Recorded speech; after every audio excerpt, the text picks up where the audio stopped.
History was made at FirstEnergy Stadium on a Sunday that will quietly live in Cleveland Browns lore far longer than most people realize. On the surface, it looked like a strange mix of triumph and frustration wrapped into one final regular season game. A miserable year was ending. A losing record was already locked in. Playoff dreams were long gone. And yet, by the time the clock hit zero, something far bigger than a single win or a stat line had taken shape. What unfolded was not just a record-breaking performance or a late comeback. It was a moment of alignment, the rare kind where the past, present, and future of a franchise collide in a way that feels intentional rather than accidental. For 3 weeks, Myles Garrett had been living in limbo, trapped just half a sack away from history. 22.5 sacks sat next to his name, daring him to cross the line that no one else ever had.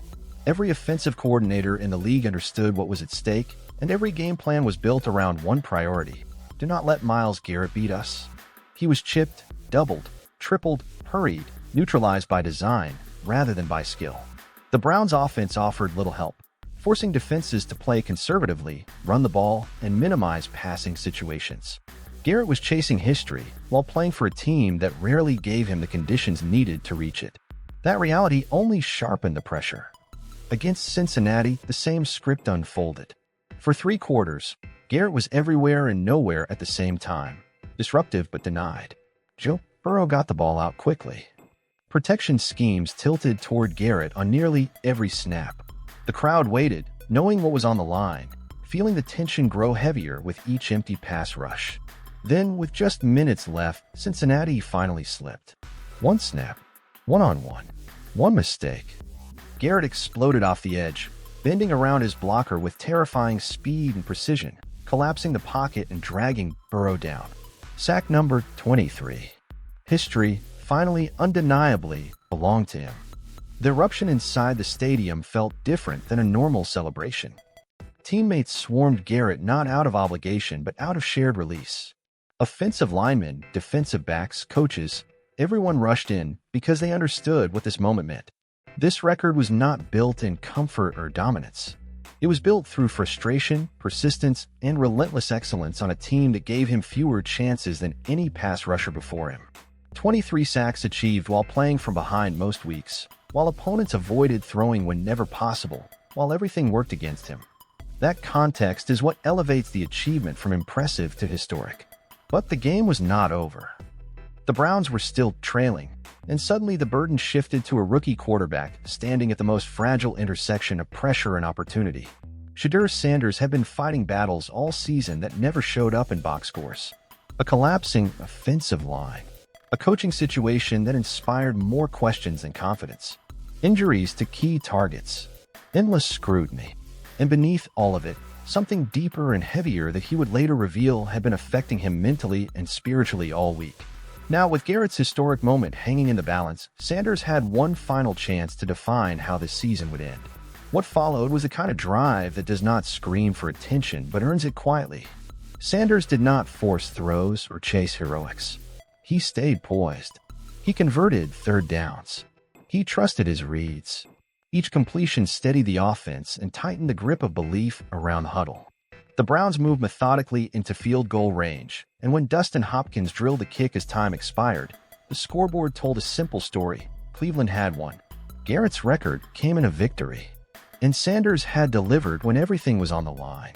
That is where the night truly changed direction.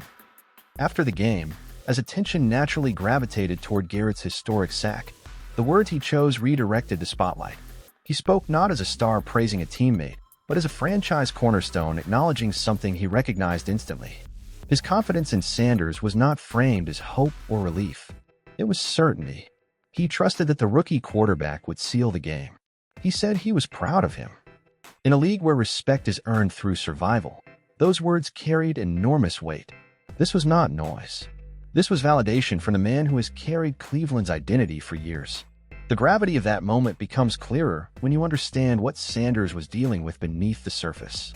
After the game, he peeled back layers that most players never expose. He spoke about spiritual battles, mental weight, and emotional turbulence that had thrown him off balance all week. His body language had suffered. His confidence wavered. This was not just football pressure. This was internal warfare. Yet inside the locker room at halftime, his teammates refused to let him drown in it. They pulled him aside. They reminded him who he was. They spoke life into him when his own voice had gone quiet. That is brotherhood, and that is how cultures are built. From that point on, Sanders played free. The reads came naturally. The offense found rhythm. And most importantly, the Browns won the game mentally. Sanders did not pretend the struggle never happened. He acknowledged it, learned from it, and used it.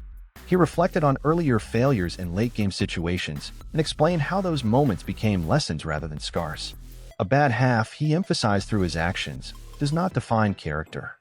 Response does. What makes this moment resonate is not just the performance, but the self-awareness behind it. Sanders articulated something many veterans struggle to grasp, the need to create your own reality as an NFL quarterback. Circumstances will lie to you. Playing time, criticism, praise, failure, success, all of it can distort identity if you let it. Sanders learned what he sees well, what he does not, what he likes, what he dislikes, and how to manage his emotions when the highs and lows come crashing in.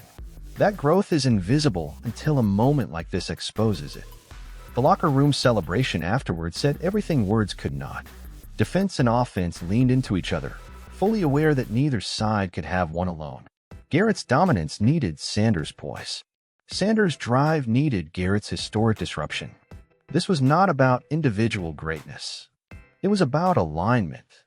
For the first time in a long time, Cleveland saw its defensive legend and its emerging quarterback share a defining night and publicly affirm each other's importance. This game will not be remembered for playoff implications or standings. It will be remembered as a quiet turning point. The night when Myles Garrett etched his name into NFL history and in the same breath, passed belief to the next face of the franchise. The night when Shedeur Sanders proved that resilience, vulnerability, and preparation can coexist inside a quarterback built for the future. The Sanders era in Cleveland no longer feels hypothetical. It feels real, validated by the most respected voice in the building. Now the question belongs to you. What did this moment mean to you as a Browns fan or as a football fan watching from the outside? Do you believe this was the night Shedeur Sanders truly announced himself as the future of the franchise? How significant was Myles Garrett publicly expressing that level of trust and pride? And despite the losing record, do you see something real forming between these two cornerstones that could change Cleveland's trajectory? Share your thoughts, join the discussion, and let's break this down together. If you want honest, in-depth coverage of Shedeur Sanders, the Browns, and the moments that shaped this franchise beyond the headlines, make sure you like this, subscribe to the channel, and turn on notifications so you do not miss what comes next. The foundation is being laid, the leaders are aligned, and the story in Cleveland is just getting started.